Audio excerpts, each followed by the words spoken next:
안녕하세요. 정보가 세상을 바꾼다의 인포뱅크입니다. 이번에 전해드릴 내용은 러시아 총공세 긴급명령, 러시아 우크라이나 끝내 전면전에서 한번 알아보도록 하겠습니다.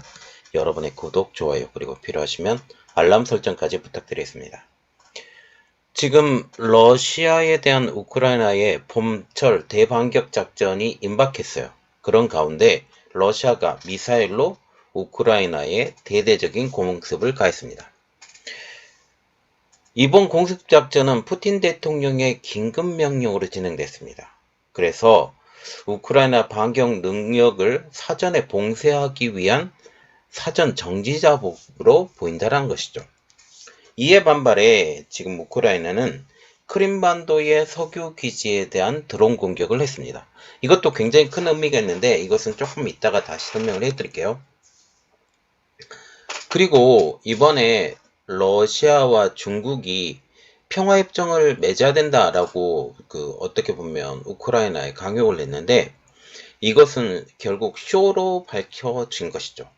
결국 러시아가 먼저 쳤기 때문에 그런 걸 수도 있고 지금 우크라이나가 사실상 거부 의사를 밝혔기 때문에 지금 러시아와 같은 경우는 어떻게 했는지 돈바스 지역과 뭐 헤르손, 이런 자포리자, 크림반도까지 다 먹어버리려고 했었죠. 그런데 이렇게 하지 못하게 되는 상황처럼 보입니다. 자, 그래서 이번에 알아볼 내용은 러시아 총공세 긴급명령, 러시아 우크라이나 끝내 전면전을 알아보도록 하겠습니다.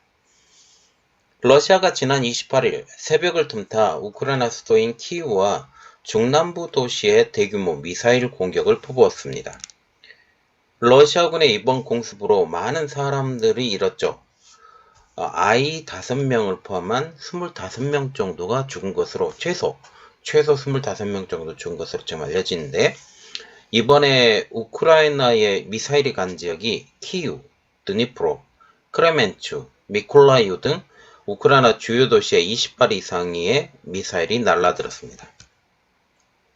이로 인해 우크라이나 전역이 공습 경보가 발령되기도 했죠. 러시아가 키우를 공습한 것은 지금 지난달 9일 이후 50일 만의 일입니다. 키우 당국은 이날 우크라이나 공군이 대공 시스템을 작동해서 C-30에서 순항미사일 11발 그리고 드론 2기를 요격했다고 발표했는데 물론 이것을 요격을 해도 전부 다 막아내지 못했기 때문에 사망자가 좀 나온 거예요. 요격된 미사일과 드론 파편이 인근 지역에 떨어지면서 송전선과 도로 등은 파괴가 됐지만 사상자는 보고되지 않았습니다. 이번 공격에 대한 러시아 국방부 입장은 좀 어이가 없는 상황이죠. 어떻게 말했냐? 우크라이나 예비군이 전선에 투입된 것을 막기 위해 간밤에 러시아 공군이 우크라이나 육군 예비부대의 임시 배치 장소에 겨냥해서 장거리 고성능 고정밀 무기를 이용한 집단 미사일 포격을 감행했다라고 설명을 했습니다.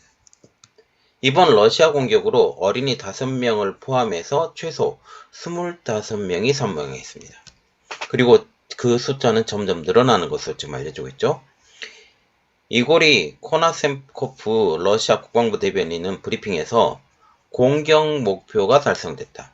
지정된 모든 시설에 타격을 가했다라고 얘기를 하면서 우크라이나 예비군이 전투 지역으로 진격이 좌절됐다라고 주장을 했습니다. 근데 실질적으로 이미 우크라이나 예비군은 배치가 다 끝난 상태로 지금 알려지고 있죠. 러시아 국방부는 텔레그램에 미사일을 발사하는 사진과 함께 표적에 정확히 명중했다라는 글을 게시하기도 했습니다. 이러한 러시아 국방부의 발표에 우크라이나 국민 관리들은 SNS에 분노를 표출하고 있죠. 안드레이 에르마크 우크라이나 대통령 비서실장은 러시아는 미사일이 주거용 건물을 타격해 민간인이 사망한 일을 기쁘게 생각한다라고 비난을 했습니다. 이번 포격이 관심을 끄는 것은 우크라이나가 조만간 봄철 대반격을 나설 것으로 예상되는 가운데 이루어졌다는 점이죠. 러시아는 중국을 통해 평화를 얘기하면서 결국 뒤통수를 친 것으로 보이고 있습니다. 만약 그 평화를 계속 얘기를 한다면 뭐 철군을 해준다든지 아니면 대화가 될 때까지 끝까지 기다려준다든지 그리고 지금 외교 특사가 갔기 때문에 이 결과를 기다려준다든지 이렇게 해야 되죠. 그런데 그런 것이 없이 바로 타격을 했다라는 거죠.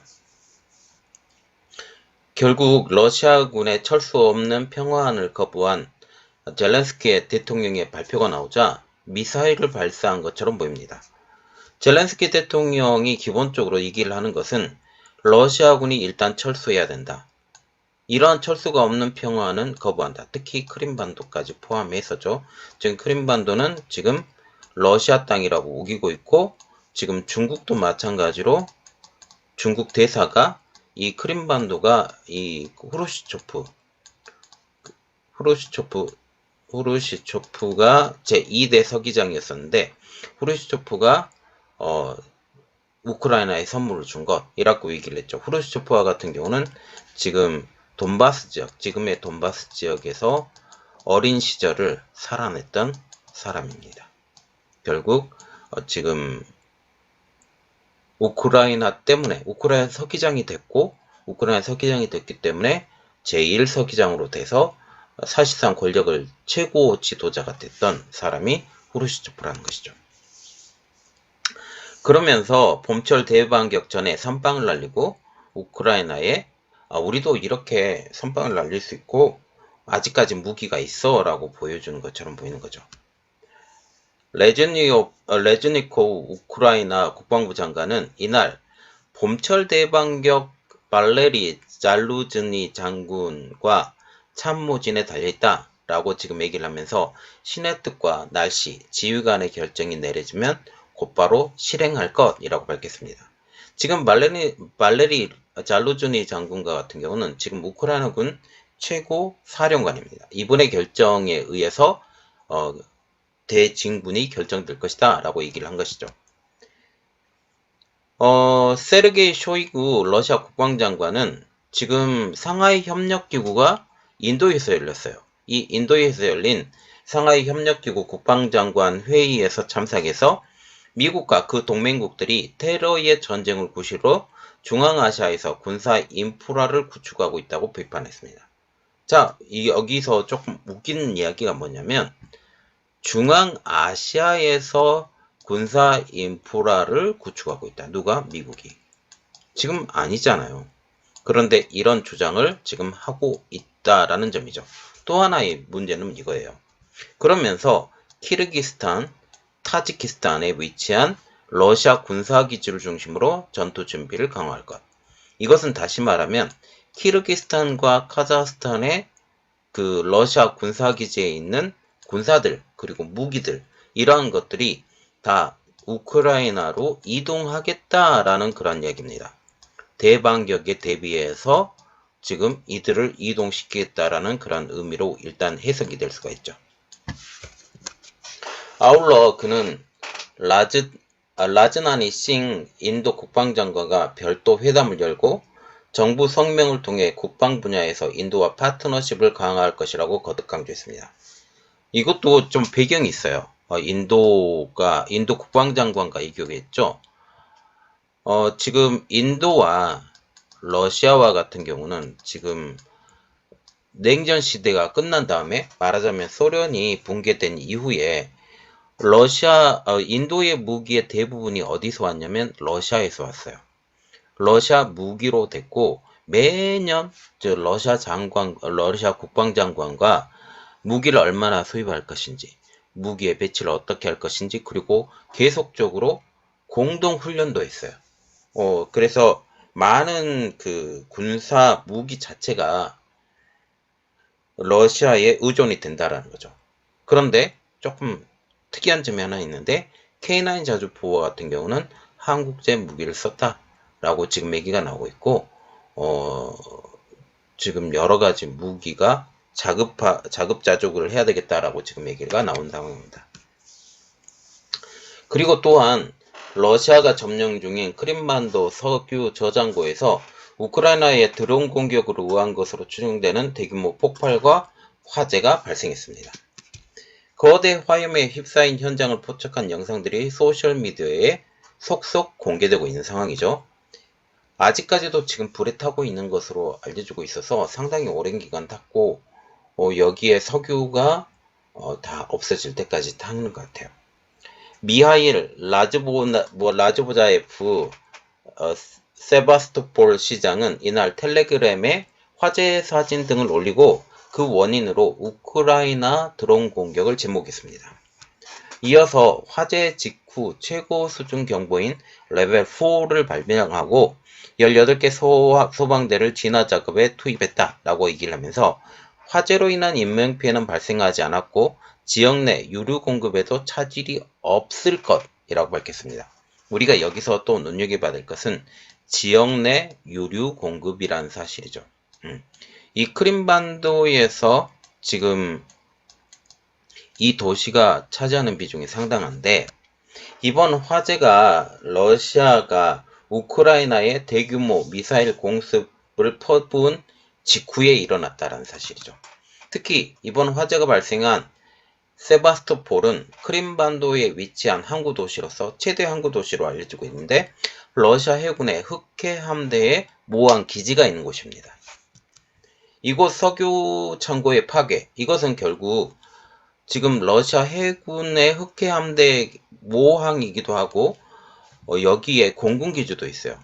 공군기지도 있는데 공군기지에 들어가는 이 석유, 이 모든 것들이 다 여기서 다 관리가 되는 것처럼 보이는데 이 석유 창고의 파괴, 이것은 러시아 해군과 러시아 공군의 진격에 문제가 되는 것이죠. 또한 여기 석유 창고가 또 하나의 문제가 또 있는 게 뭐냐면 다른 게 아니에요. 육군도 여기 크림반도에 많이 몰려 있는데 육군의 진격에도 문제가 생긴다. 왜? 화물차 문제까지 다 하면 육해공이 한꺼번에 진격에 문제가 생겼다라고 보시면 됩니다. 그래서 이 기회를 빨리 이동해서 공격을 했기 때문에 대반격이 곧 일어날 것처럼 지금 보이는 거죠. 이런 가운데 우크라이나군이 준비하고 있는 봄철 반격 때 남동부 자포리자가 구심점이 될 수 있다라는 분석까지 나오고 있습니다. 뉴욕타임즈는 우크라이나군의 봄철 반격이 자포리자주에서 개시될 수 있다라고 얘기하면서 이 지역이 다음 큰 격전지가 될 수 있다 라고 전망했습니다. 러시아군은 지난해 2월 24일 우크라이나 전면 침공한 후 자포리자주 남부를 점령한 상태이고 그리고 주도인 자포리자를 포함해 북부 일부 지역은 우크라이나군이 점령을 막아냈습니다. 러시아는 지난해 9월 말 자포리자를 비롯해서 도네츠크주, 루안스크, 도네츠크와 루안스크와 같은 경우는 이게 돈바스 지역, 지금 이렇게 불리고요. 돈바스 지역 그리고 헤르손, 그래서 자포리자, 헤르손, 도네츠크, 루안스크. 그런데 이 자포리자가 이 돈바스 지역과 헤르손을 연결하는 이 지역이 있다는 사실이죠. 그래서 이 지역을 러시아 영토로 합병한다고 일방적으로 선언한 바가 있습니다. 자, 이게 그림인데 이게 지난 9월 달에 그림이에요. 강제 병합을 했고 그리고 러시아가 영토 병합을 선언한 우크라이나 측입니다. 지금은 조금 그림이 바뀐 게 뭐냐면 이 헤르손 지방 위쪽 지역, 이 도시까지 이쪽이 이렇게 나오는데 이쪽이 이제 우크라이나에 점령이 됐죠. 그리고 자포리자주와 같은 경우는 여기 보면 되는데 이 자포리자주가 이 돈바스 지역으로 불리는 루안스크와 도네츠크, 이 도네츠크와 루안스크를 다 포함해서 이 돈바스 지역으로 불리는데 이 돈바스 지역의 이것 그리고 크림반도와 헤르손 지방을 연결하는 지방이 자포리자인데 이 자포리자를 이제 점령을 함으로써 이 크림반도에서 돈바스 지역으로 그리고 돈바스에서 이 크림반도로 이어지는 이것이 사실상 끊어지게 됩니다. 이렇게 되면 크림반도 다리까지 지금 폭격 그때 화물차 지금 유조차가 터져서 이때 문제가 생겼죠. 그래서 이게 거의 보수 중인데 이렇게 되면 이 크림반도도 문제가 생길 수 있다라는 측면까지 볼 수가 있습니다. 이 러시아 같은 경우는 이 루안스크, 도네츠크와 같은 경우는 러시아와 붙어 있기 때문에 이러한 쪽은 조금 안정지역이라고 들은 생각을 할 수 있지만, 크림반도와 같은 경우는 다리 하나로 다 연결이 되어 있고, 여기 아까 말씀드렸다시피 이 해안 지방, 모항이 있는 지방까지 석유 창고까지 불이 났다라는 그런 이야기죠. 그래서 크림반도에서 자포리자로 가는 이 수송로 자체가 상당히 어려워졌다. 그런 측면까지 우리가 봐야 됩니다. 뉴욕타임즈는 자포리자의 110 영토 방어 여단이 지난 1년 동안 서서히 전세를 뒤집어 러시아군의 진격을 저지하고 무기 병력면에서 우세한 러시아군이 뚫기 어려운 방어 진지 네트워크를 구축했다고 짚었습니다. 최근 영국에서 훈련을 받은 정예 포병 부대가 동부 격전지인 도네츠크 바흐무트 외곽에서 이 지역으로 이동하면서 전력이 강화됐다라고 알려지고 있죠. 바흐무트에서는 조금 밀리고 있는 상황이에요. 거의 다 점령을 당했지만 완전 점령은 안 당했고 서부 지역만 조금 남은 것으로 지금 알려지고 있는데, 이 지역에서 이제 그 자포리자 지역으로 이동을 하면서 이 지역을 완전히 밀어버리고 아조프 지역이죠. 아조프 지역까지 다 하겠다라고 지금 얘기합니다. 현재 우크라이나 동부 돈바스 지역, 특히 바흐무트 지역은 현재 교착 상태입니다. 우크라이나군이 자포리자주 지역에서 러시아군의 전설을 뚫고 남하하게 된다면 러시아군 진영을 반으로 갈라서 주요 보급선을 차단할 수 있어요. 그래서 돈바스에서 크림반도, 크림반도에서 돈바스 지역은 완전히 끊어지게 되는 것입니다. 자, 아까 얘기했다시피 자포리자가 여기 있죠. 자포리자 여기 있고, 이 헤르손, 그렇게 되면 헤르손도 점령하기가 훨씬 편해져요.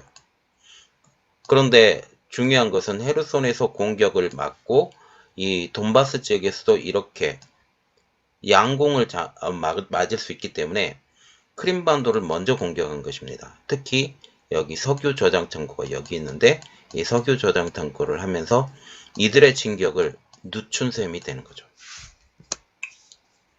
현재 우크라이나 같은 경우는 속속 무기가 도착하고 있습니다. 엔스 스톨텐베르크 나토 사무총장은 서방 동맹국가의 파트너들이 지원 약속한 장갑차 1550대, 그리고 전차 230대를 비롯해서 장비 98%가 이미 우크라이나에 인도됐다고 밝혔습니다. 이와 관련해서 레즈니오우 장관은 우크라이나가 철권 역할을 할 무기를 포함해 많은 현대적 장비를 받았으며 일부 장비에 대해서는 훈련이 지속되고 있다고 밝혔습니다. 지금 우크라이나를 훈련을 가장 많이 시키는 나라는 지금 영국이에요. 영국에서 우크라이나군을 가장 많이 훈련시키고 폴란드도 지금 훈련을 시키는 것으로 알려지고 있죠. 그리고 폴란드와 같은 경우는 지금 한국에서 K9 자주포, 그리고 K2 전타, 그리고 T50 이렇게 하면서 전차 나가죠. 장갑차 나가죠. 공군기까지 다 제공해주는 나라가 되었다라고 보시면 되겠습니다. 자, 다시 전쟁 시작합니다. 아주 대규모 전쟁이 시작이 될 거예요. 지금 봄철 대반격이 시작된다고 얘기를 했고, 지금 라스푸티차가 끝나는 시점에서 이제 공격이 들어가는데, 속속 무기가 싹 들어오고 배치가 됐고, 이제 다 각기 이러한 배치가 됐는데, 미사일을 쏴서 남부지방을 공격을 했던 가장 큰 이유는 이들이 공격 기지가 거기에 있다라고 얘기를 했고, 결국 공격이 임박했고 서로 중간에 평화를 중재했던 중국도 우크라이나에서 제대로 대답 못 들었죠. 러시아군의 철수 없이는 안 된다 라고 얘기를 했습니다. 결국 일어날 것은 일어났고, 중국 입장에서도 굳이 힘 빼고 평화협정 몇 개 하고 싶지 않고 이미 영상을 올려드렸으니까 그거 다 보시고 한번 판단해 주시기 바랍니다. 이번 내용은 여기까지 하겠습니다. 저희 내용이 여러분들에게 도움이 됐다고 생각을 하시면 구독, 좋아요, 그리고 필요하시면 알람 설정까지 부탁드리겠습니다. 감사합니다.